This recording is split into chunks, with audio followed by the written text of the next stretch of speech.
How to connect the IC-F52D to a Bluetooth headset. Go to the Bluetooth menu from the main menu. Scroll to Bluetooth to turn Bluetooth on.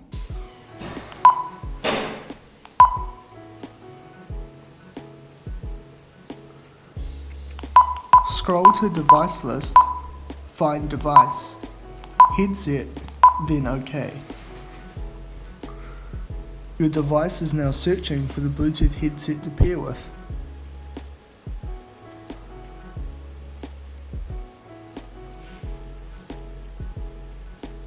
Once a device is found, it will appear on the screen. Select the device and press OK. Your device is now pairing with the headset.